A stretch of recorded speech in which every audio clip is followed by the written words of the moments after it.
The title of our collective churches today is Stand with Reverence. And I love that our theme of the winter workshop this year gets to be to stand in awe. And like Preston said yesterday, you really cannot talk about awe and not talk about reverence. And so the title of my church today is The Root of Reverence. Let's go to Exodus chapter 20. In Exodus chapter 20,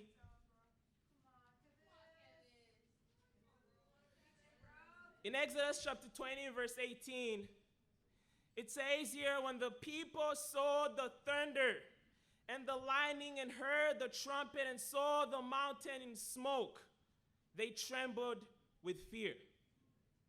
They stayed at a distance and said to Moses, "Speak to us yourself, and we will listen. But do not have God speak to us, or we will die." Moses said to his people, "Do not be afraid. God has come to test you, so that the fear of God will be with you to keep you from sinning." The people remained at a distance while Moses approached the thick darkness where God was. You know, at this point, Israel had just been delivered from Egypt after 400 years of slavery. And at this point, they had seen the power and the miracles of God. They had crossed the Red Sea. They had seen Pharaoh's army fall. They had eaten manna that literally fell from heaven. And now they stand on Mount Sinai. And this moment matters a lot because God was not just talking to any strangers, he was talking to his people. He's revealing himself to his people. You know, the Israelites had already seen God. They had seen his hand in their own lives and on how God had rescued them. But God still chooses to show himself this way. And I think so often we're more familiar with the things that God does in our lives than we are with God himself. Sometimes we can get a little bit comfortable in the things that God has blessed us with. And that we get to a point where we slowly start forgetting about God. We start chasing the miracles more than we chase the maker. Have you gotten a little comfortable? You know, God noticed that the Israelites had gotten a little comfortable, and so he did something really strange to really wake them up a little bit. You know, they're on Mount Sinai, God descends, and the scene here is just overwhelming. I mean, I want you guys to just imagine this. There is thunder, there is lightning, there's thick clouds, there's a loud trumpet blasting, the mountain is shaking, and the people start getting trembled in fear. You know, God will always find a way to get your attention.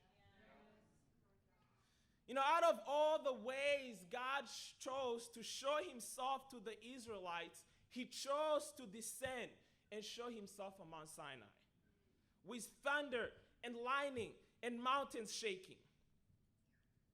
Why? Maybe that's what the Israelites needed to truly see God. You know, maybe the miracles wasn't enough for them. Maybe the things that God had done to save them from captivity wasn't enough for them. And so God did something to get their attention. You know, what does God have to do to get your attention this year? At what lengths do you want God to go to get your attention? You know, recently we studied the Bible with a really great brother. His name is Kyle in Bozeman. And, you know, Kyle is awesome. He was reached out to by our brother Noah. And around the time he was reached out to, he worked at U-Haul. And he had just had a pretty terrible accident where this huge weight dropped on his fingers and literally cut his fingers into half. his fingers, they literally had to be taken to the hospital. They were off of his finger. And they had to be taken all the way to the hospital so that they can reattach them to his fingers. It was the craziest thing I've ever heard. And so, right around that time, that's when Noah reached out to Kyle. And so Kyle started studying the Bible right after he had just gone through surgery. And he said something in his Bible studies that I will never forget. He said that if this accident had never happened to me, I don't know if I would be seeking God right now.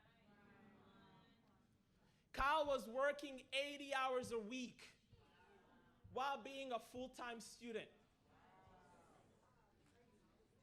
God had to do something to get his attention. You know, sometimes God just has to disrupt your life to get your attention. Kyle studied the Bible within 2 weeks, and Kyle got baptized in the kingdom of God. But we really get to see on how the Israelites responded when God got their attention. You know, it says that they trembled with fear and that they stayed at a distance. They turned to Moses and they're like, you speak to God.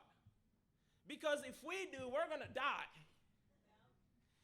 And then Moses is the one who actually steps up and goes into the thick darkness where God was. Then Moses tells here that tells the Israelites something pretty profound. In verse 20, he's like, do not be afraid. God has come to test you so that the fear of God will be with you to keep you from sinning. You know, Moses says something here that at first when you read it, it can kind of seem a little bit contradictory because it's like, do not be afraid, but fear God. It's like, do not be afraid, but you still got to fear God so that you can stop sinning. Yeah. And Moses here makes a pretty important difference between the two different types of fears. The first, there is a fear that we have that makes us run away from God. And there is a fear that we have that makes us run closer to God. You know, the Israelites, when they saw God in his holiness, in his awe, in his power, they were terrified. They ran away from God and didn't want to speak to God. This is the fear Israel was experiencing. It was the fear of punishment, the fear of destruction, the fear that often creates distance from us and God. And if I was to be honest with you guys, fear was probably one of the biggest sins that I struggled with last year. You know, so often when we're put in a position we've never been in before, it's so easy to operate from a place of fear. But that is the very same reason God showed himself to the Israelites, to remind them that he was with them every step of the way. What meant to be a reassurance of God's presence, in their eyes, it became a reason to retreat rather than draw closer to God. And today I want to remind you, especially as we start the new year, that God is with you every step of the way. That his presence is there to lead you, to guide you, to pull you closer to him and not away from him. You know, I love that it goes on to say that God had come to test them. You know, God did not test Israel to see what he already didn't know. He tested them so that they could see what was truly in their hearts. God already knew their weaknesses. God already knew their fear. The test was not for God's knowledge, it was for their own transformation. You know, the Hebrew word of test often means to prove, to refine, or to reveal something. You know, Israel had just been freed from slavery, but really slavery was still in them. When confronted with God's holiness, they chose distance over devotion. So often we know that God has given us freedom in our salvation, but we don't act like it. We don't act like God has truly given us freedom. We actually don't live in the freedom that God has given us. If you're a disciple of Jesus Christ, you better act like it. If God has saved you, you better act like it. We need to be more secure in our salvation. This test of the Israelites really exposed an important question. Would the Israelites fear God in reverence, or would they fear God in terror? And that's when Moses comes in and makes God's purpose very clear. He's like, so that the fear of God will be with you to keep you from sinning. This fear of God in the Greek is phobos, which means to be in awe, to have a deep respect, and to be aware of God's holiness.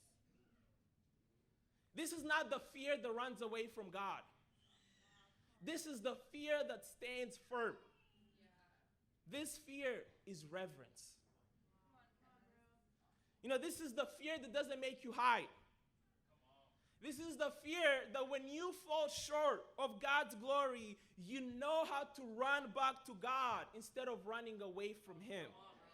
This is the fear God places in front of you in your decisions, in your desires, in your daily life. Reverence is knowing that God is holy and you choose to stay close to Him anyways. To know that God is so set apart from who we are, but you still choose to be close to God because you want to be like God.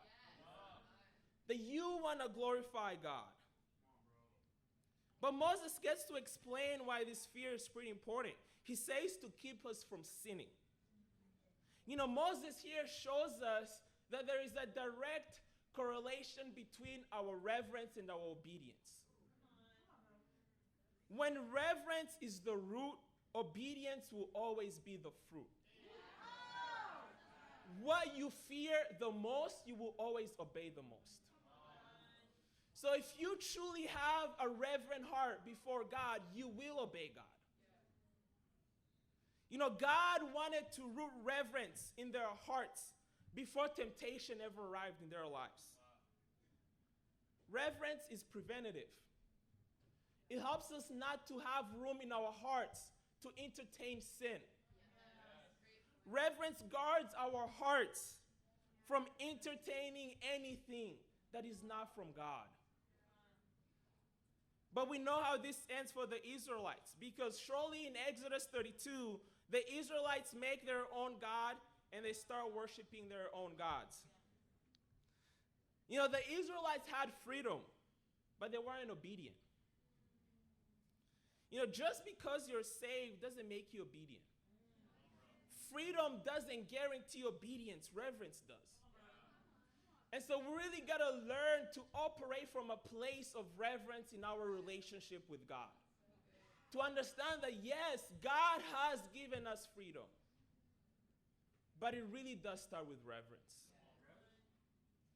Some of us, we struggle with sins that we've struggled with for a long time. And the solution really starts with having a deep reverence that leads us closer to God. Where the fear of God is present, sin will always lose its power. Sin will always lose its power. Those Israelites had freedom, but they wanted their own kind of freedom. And it's very interesting to see the lengths we will go out to disobey God just so that we can feel free. The fear of God, it's not a prison, it's protection.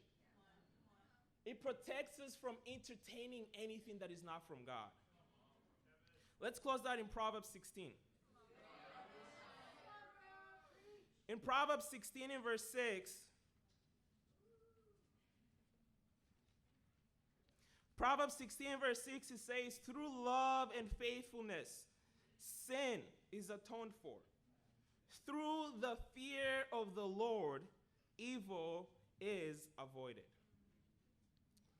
You know, the verse doesn't say that through the fear of consequences or through the fear of people or through the fear of failure, but only through the fear of the Lord, evil is avoided.